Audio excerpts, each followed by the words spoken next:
Okay, good afternoon, everyone, and welcome to another episode of College and Career Pathways, where every Monday, Wednesday, and Friday at 2 p.m., we provide you with information and resources on various colleges and universities and financial aid resources and training programs, skilled trade professions, all designed to help you make the best career decisions possible. I'm Tony Curitin, your host, and we are back with Michigan Schools and Government Credit Union, and they're continuing our financial literacy series. Colleen, welcome back. We're so glad to have you. Thank you so much. Thank you. Very happy to be back. Put this in present. Okay, can you see Yes. the screen? Yes.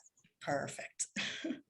So today, well, let me back up. We've talked about some money attitudes, how we feel about money, where we might keep our money. So we've done our research, we've chosen our financial institution, and now we're looking for a checking account. A checking account is generally the first kind of real interaction, a young person or a teen has with their own financial independence. You might get a check for babysitting, or you might get paid for a job, but depositing and withdrawing and opening your own account in your own name, that's kind of a big deal.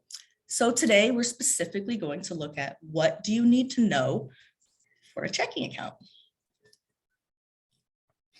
Now, the first thing I want to mention, and if we look at these two cards here, they pretty much look exactly the same, right? I mean, one's blue and one's black, but other than that, they look the same. One of them is a credit card and one of them is a debit card. How are we supposed to know which is which? This little tiny debit here, that's the only way. If we had both of these cards in our wallet and we just quick grabbed one, we need to know whether we are using a debit card that's attached to our checking account or a credit card that is not. They are very different cards that do different things. So I just want to point out, if it has this little debit here, then you know it's a debit card. So why get a checking account? Checking accounts make it so much more convenient to spend your money. If you keep your money at home, you keep it in a piggy bank, just like we were talking about with choosing a financial institution. It's harder to spend. You have to go home to get more money. You would have to carry all of it on you to be able to have access to all of it. If you lose it, it's gone.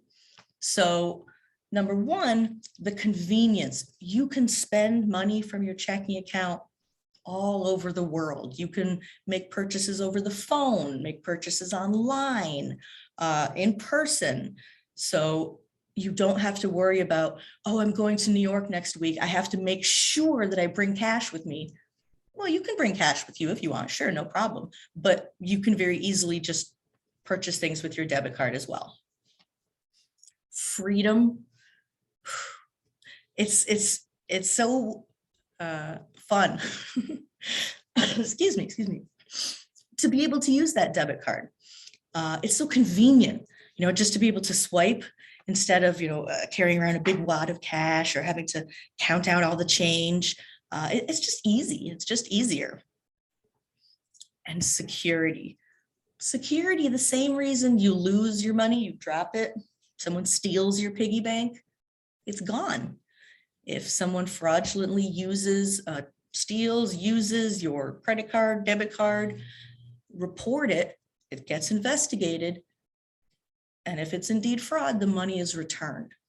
So if you have a savings account with us and you come and say, oh, someone stole the money out of my bedroom, we can't do anything about that. But if you say, I got robbed and someone took my wallet and I've canceled all my cards, but I just want to make sure that no one has used any activity, and they can look it up. So the security makes it really great.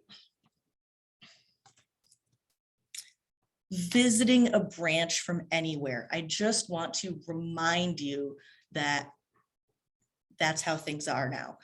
It was certainly very technical pre-COVID, but COVID forced pretty much everything to be done virtually. So at this point, anything you could do walking into a bank or a credit union, you can do online. You can apply for mortgages online. You can chat with a real person, on our website. You can call the call center. We have mobile bill pay on the phone. So even if you're out of state, like I said, you go to school in New York, you go to school in Florida, you can use your MSGCU checking account perfectly normally, because anything that you would need to do here in Michigan, you can accomplish virtually. You might prefer to go in and talk to someone in person, but you have the option to do it virtually. I really recommend getting the mobile app for your financial institution, whether it's the bank or credit union. I'm sure they have one. I'm sure it's free. It's so convenient. Being able to pay your bills, fingerprint login or facial login. You don't even have to type in the symbols and numbers. That's the annoying part, is having to type in so much stuff. Just click, oh, that's my balance. And you saved yourself from overspending. Wake up in the morning, just facial recognition. Oh, interesting. You're checking on your banking. Have mobile banking set up, have online banking set up, have the mobile app set up. There's remote deposit capture where you can take pictures of checks that you get. That's super convenient. Especially when you're young, you might get a lot of graduation checks, or if you babysit or do landscaping, things that people are paying you in checks, and you're like, oh, I have to go all the way to the bank and deposit these in the ATM. No, you can take a picture.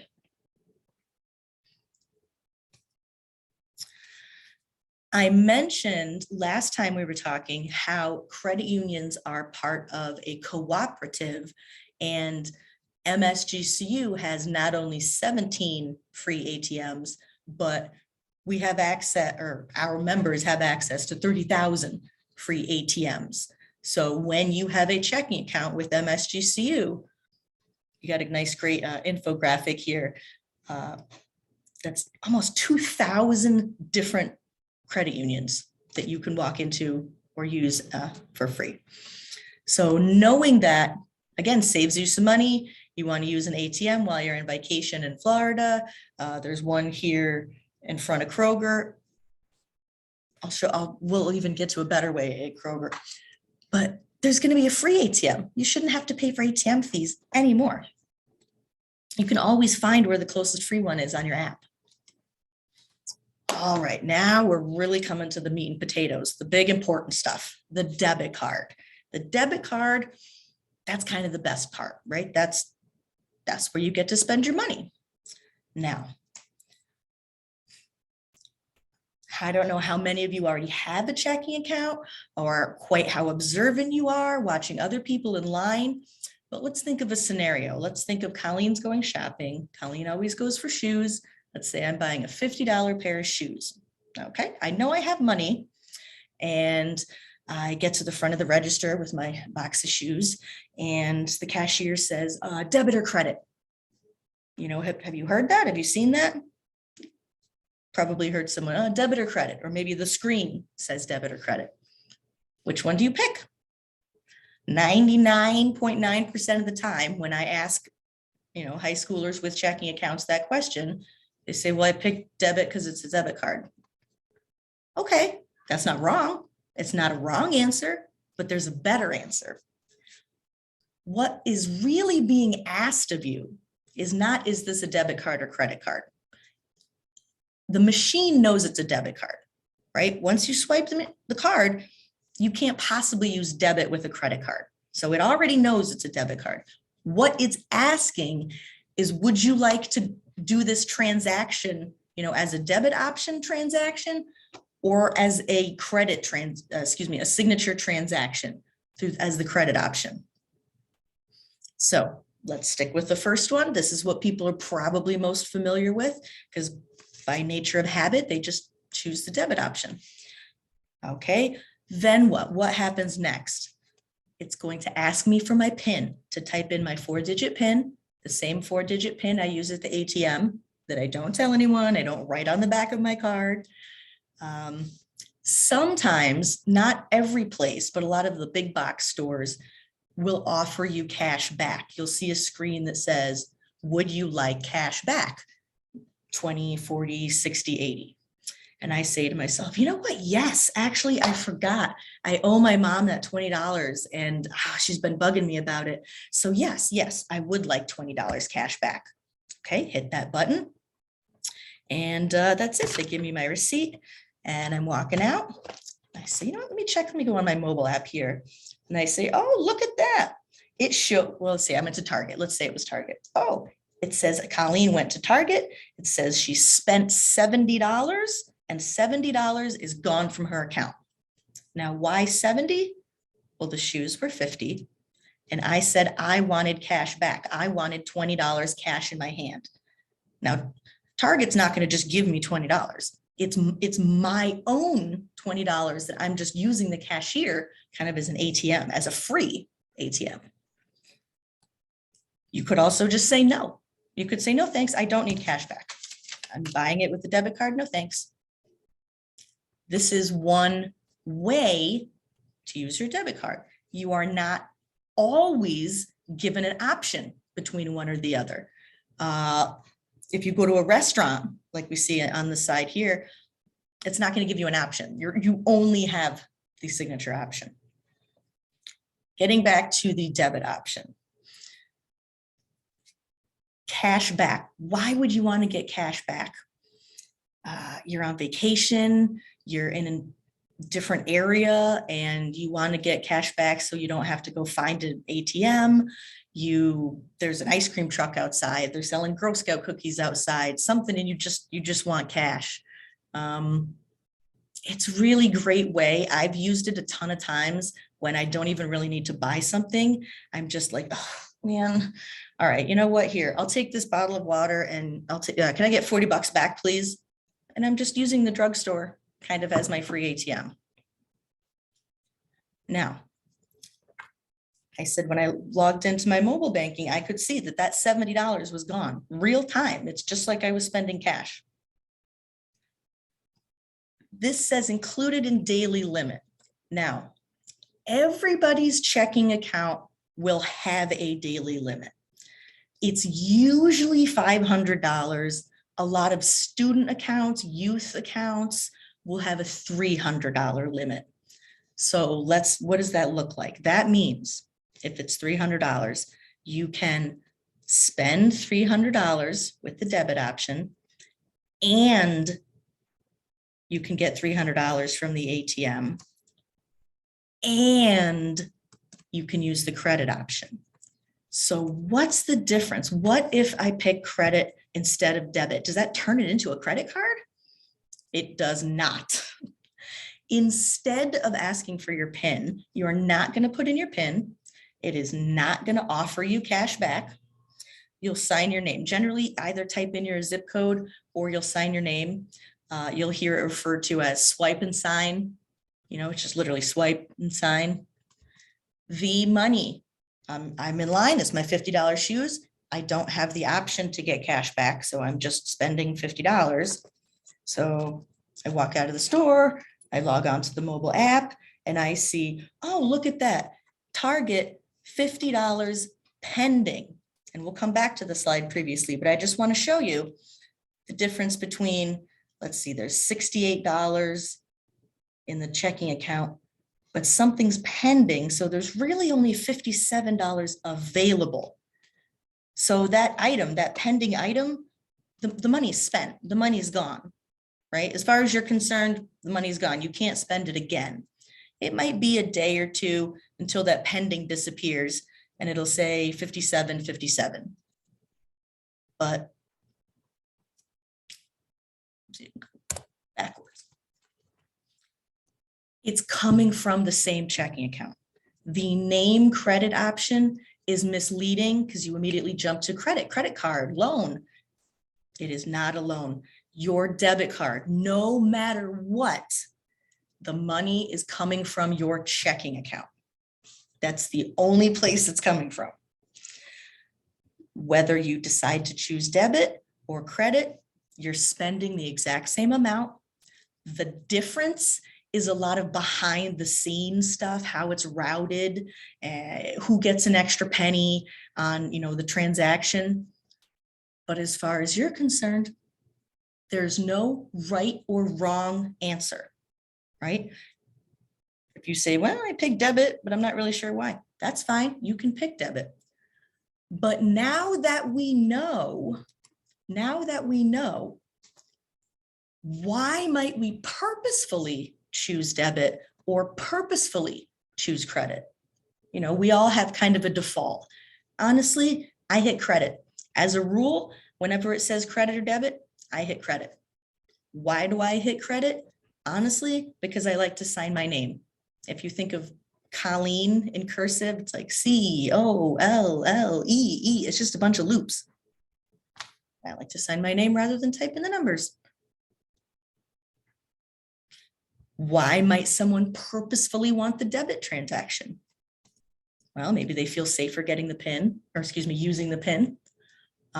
Maybe they want cash back. Certainly, if you want cash back, you have to use the debit option because it's not available with the credit option.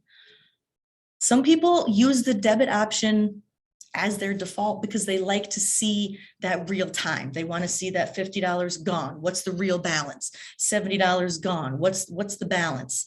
It's easier to keep track of. These are all perfectly good reasons why someone might purposefully choose the debit option when they're standing at the register. Why might someone purposefully choose the credit option? Well, like I said, it's just easier for me. I prefer to sign my name instead of typing in the numbers. What if you're not comfortable putting in your PIN? What if you're in a kind of sketchy place? People are really looking over your shoulder. They're a little too close. Maybe you're with your siblings or your friends and they're like, oh, I bet I know what your PIN is. I bet I know what your PIN is. I'm gonna see. And you're like, oh, I really don't want them to see my PIN. Then choose the credit option. Choose the credit option. You don't even have to put it in. You're still spending the same $50. It's still coming from the same place. As far as you're concerned, it's exactly the same. It might be slightly more convenient for you to quickly sign your name or slightly more convenient for you to get cash back, but there's no wrong answer. The credit option is if you need to spend more than your daily limit. I mentioned some youth accounts will often have like a $300 limit, and college textbooks, plane tickets. Unfortunately, there's a lot of things that cost more than $300, or maybe you purchased multiple things throughout the day and you've hit your $300. And now you go to the store, you go to Target to celebrate and buy yourself some shoes because you got so much done today. And it doesn't go through and you're so confused and you're looking and you're like, I have money. I'm looking at my balance and I have money. Why isn't this going through? Well, you probably hit your daily limit. Just choose the credit option and it'll go through just fine. Now, you could call up the credit union, talk to the call center, have them explain it to you, and oh, okay, and it'll all work out fine. Or you can say, why isn't it working when I have the money?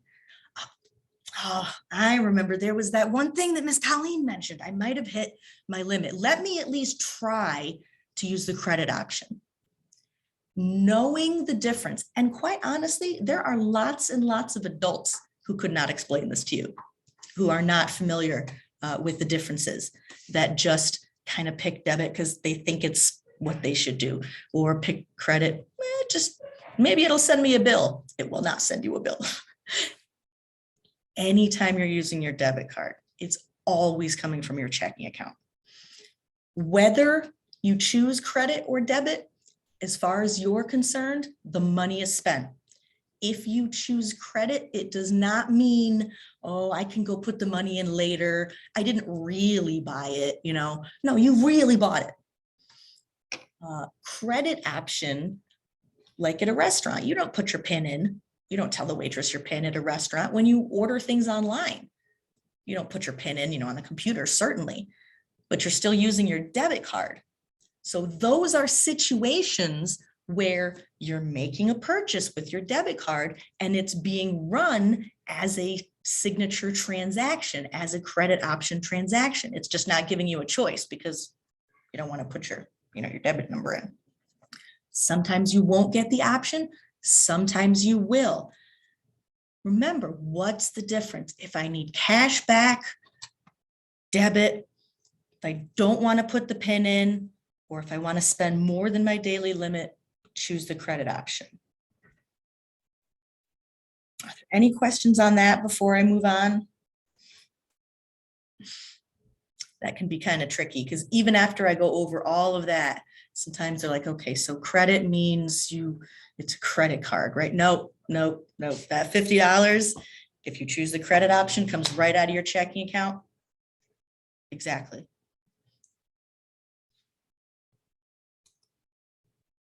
What if you spend more than you have? So what if you don't bother to check your balance? I mean, you're standing in line and you're probably on your phone anyway. So just check your balance, just double check. Why not? You're already on your phone. Are you going to spend more than you have? Know exactly how much you have. Now, this situation, we used to do kind of a true or false. If you don't have enough money, your card will be declined. False. Well, it's different in different places. The general rule is you absolutely can go into the negative. If you can definitely spend, you only have $50 in your account and you want to buy $100 plane tickets, it goes through. How much did they say you had? 50? So you have negative $50, right? An overdraft is when you spend more than you have. You're spending over what you have, and it results in a negative balance, right?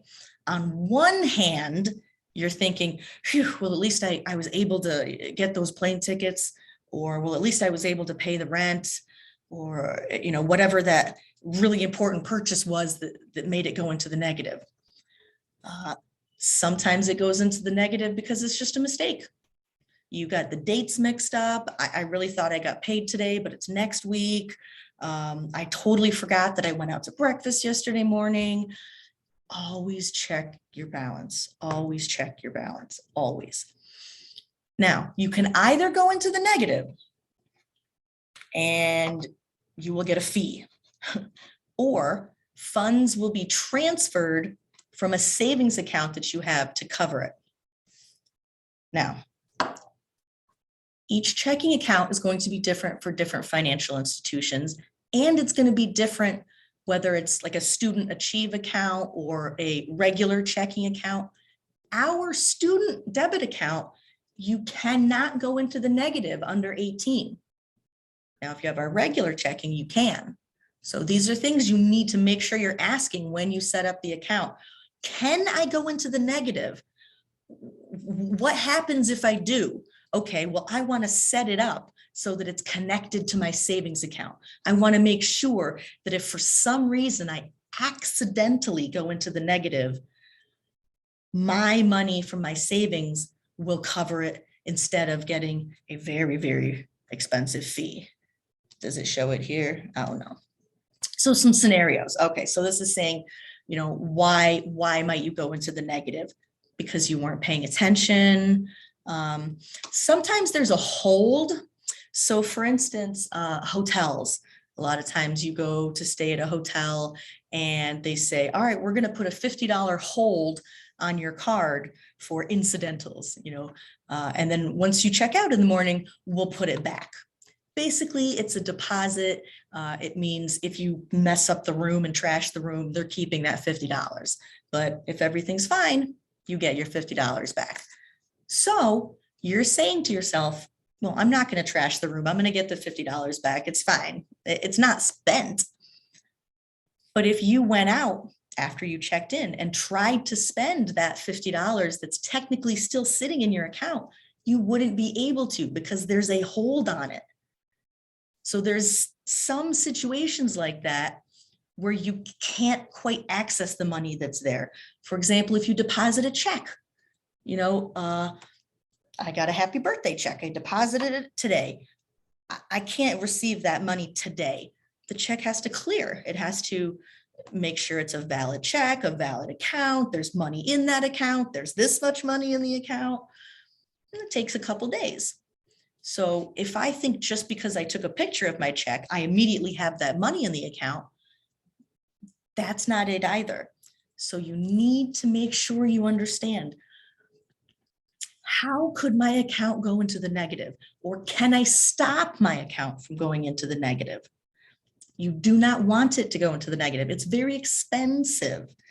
How do I keep myself from going into the negative? If it's something we know is expensive and inconvenient, how do we prevent it? Well, we set up alerts. That's one of the easy ways. Going online, going on the mobile app. There's so many different notifications and reminders. Text me when I have less than $100. Text me when I have less than $20. You could say, text me when I have less than $5.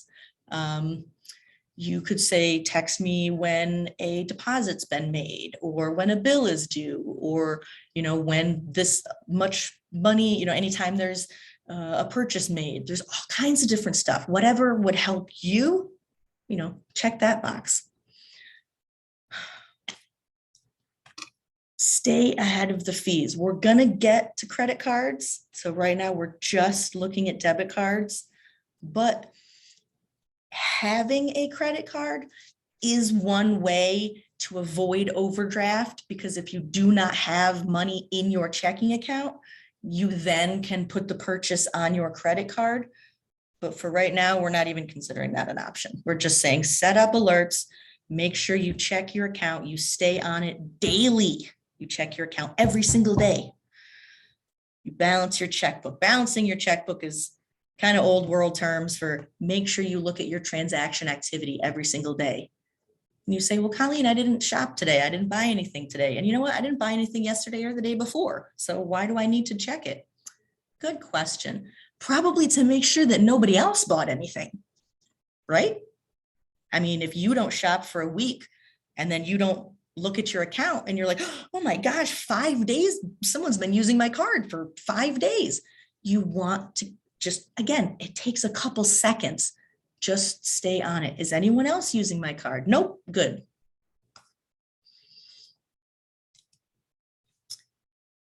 Keeping your checking account secure. These days, scams are shockingly prevalent, and it's unfortunate that almost everybody has had it happen to them at some point. And there's so many different kinds, and they keep changing. But a very common, I should say, kind of young person scam is these card crackings, expected winnings. Hey, you won a scholarship. Remember that scholarship you applied for? Yeah, you won. So you just need to give us your banking information and we'll put the money in your account. No, absolutely not. No scholarship is going to give you personally the money. It's going to go directly to the school. That's just how they all work. Anything you win where you have to send money, you've won $50,000, send us $50 for the filing paperwork, and then we can release it for you, or send us $25 to open, this account for you, and then we'll put the $50,000 in. You never send money to someone, upon the promise of money. Oh, I get money, but I have to pay you first. Nope. Something fishy, something absolutely fishy. And jobs, it's really unfortunate, but I know people who they apply for a job, online, Indeed, and it looks great. They get hired, and it's all technological. They never actually talk to anyone on the phone, which kind of seems slightly suspicious to begin with.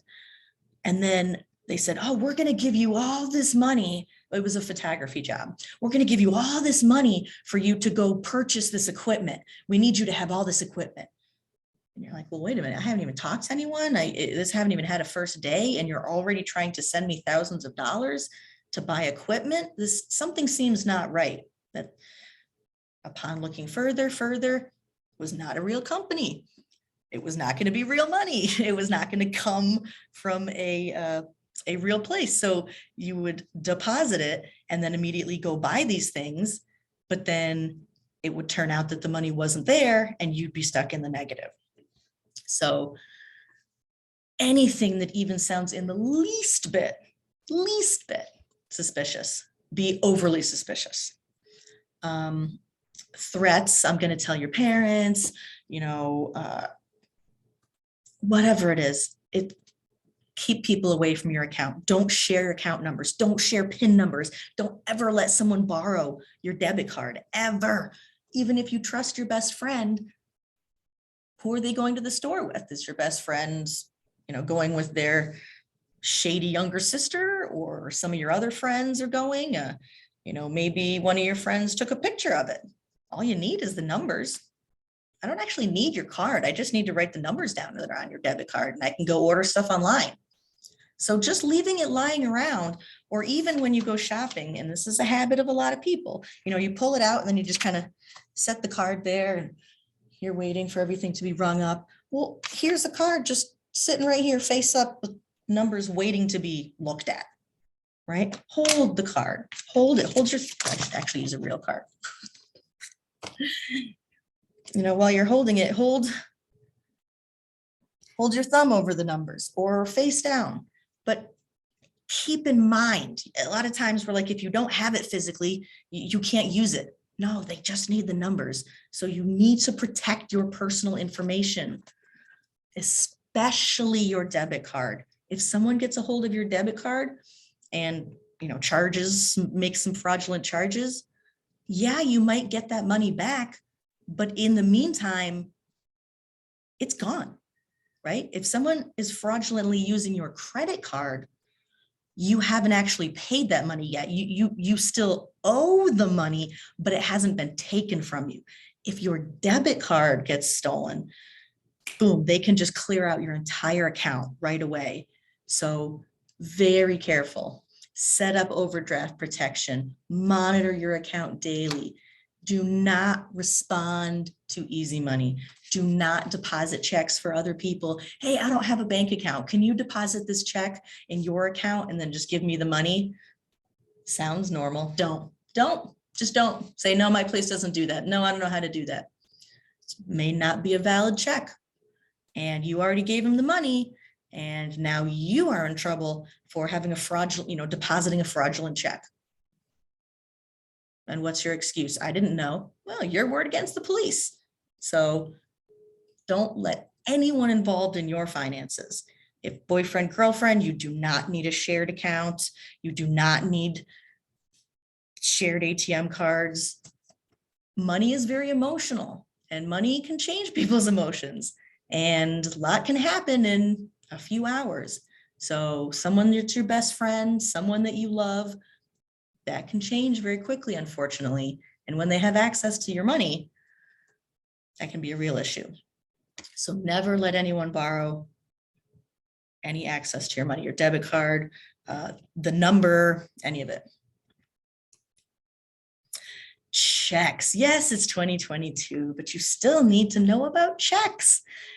You will probably not be writing very many checks. I can't even remember the last time I wrote a check, actually. I'm sure it was within the last year. It's not very often, but they still exist. They are still a contract. They are still evidence. They are still, extremely important documents. It's not scrap paper, it's a document. Checks are a paper trail. So a lot of times when you watch, the Judge Judy shows or Judge Milian, and they say, well, where's your receipt? How do you know? Well, Judge, I paid him $500 for the car. Well, where's the receipt? Well, I didn't write a receipt. He paid me in cash. Write a check, write a check, write a check. And then you put in the memo line, car payments, June car payment, July car payment. Then you can go to court and say, Judge, she cashed all these checks that say car payment on it.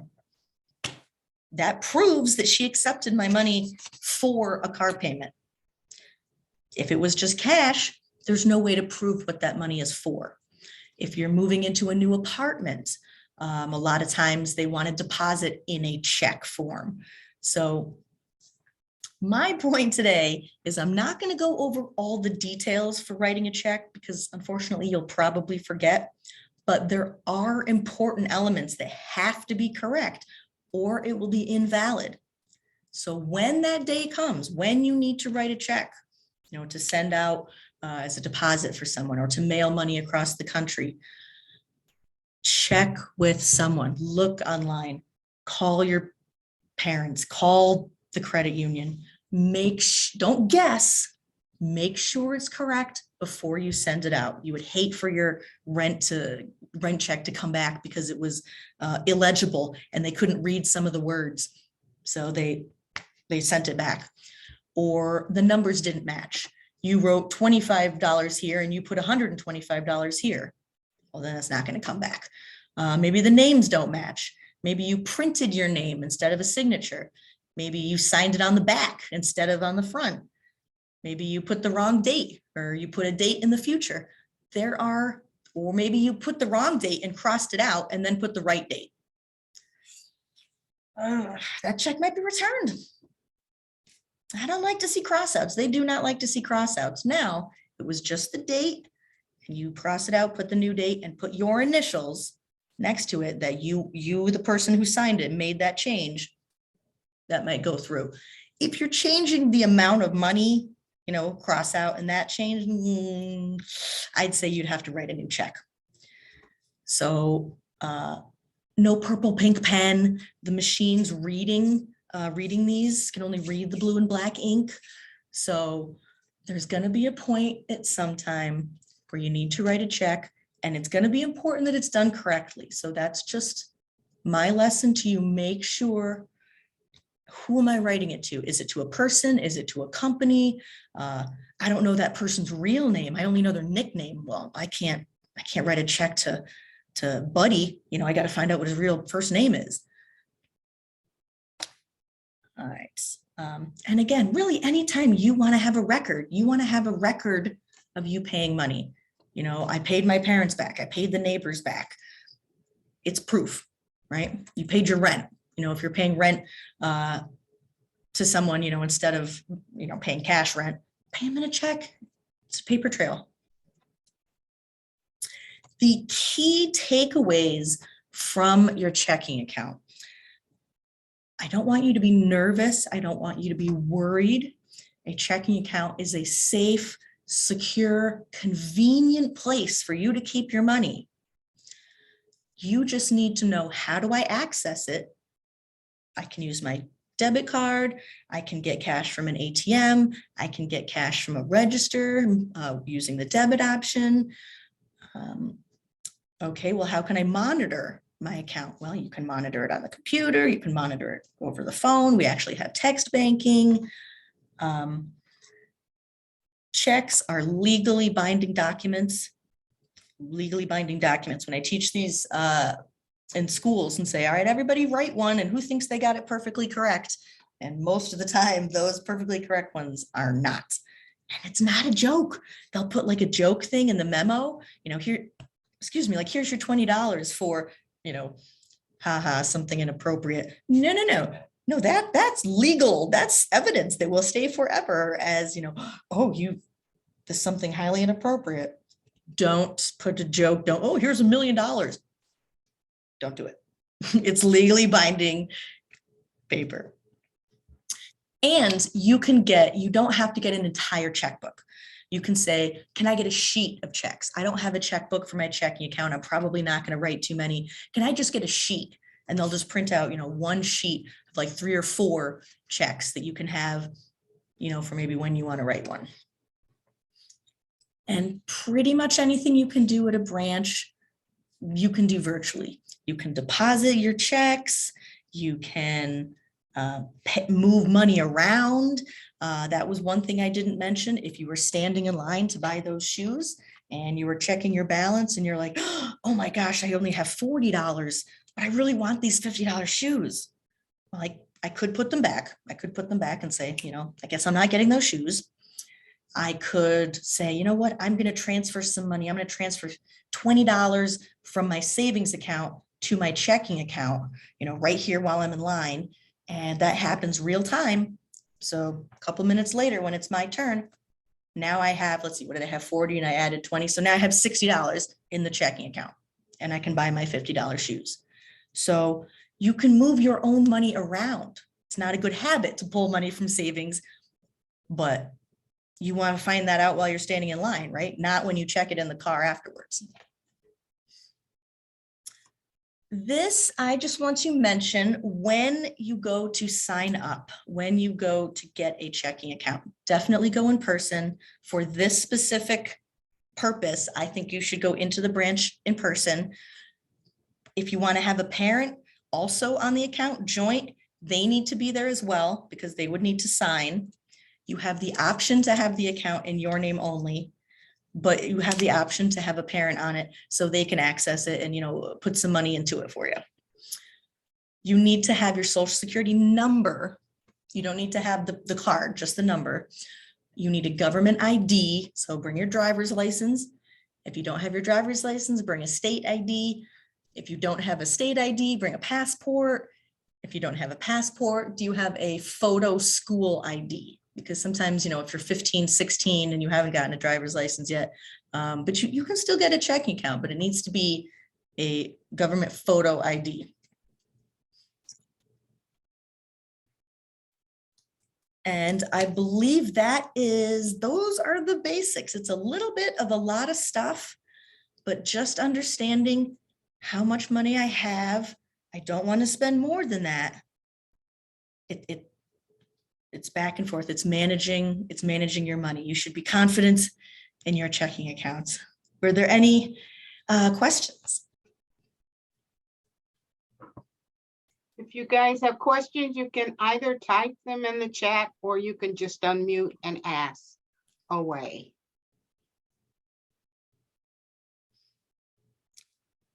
And I apologize. I'm using the studio here today and there's cameras all over it. I'm not quite sure where I'm supposed to be looking. You're doing fine, Colleen. Any comments, questions? All right, then, you guys, we will wrap this up. And Colleen will be back on Wednesday and she will be talking about budgeting and how to stay on your budget and how to create your budget.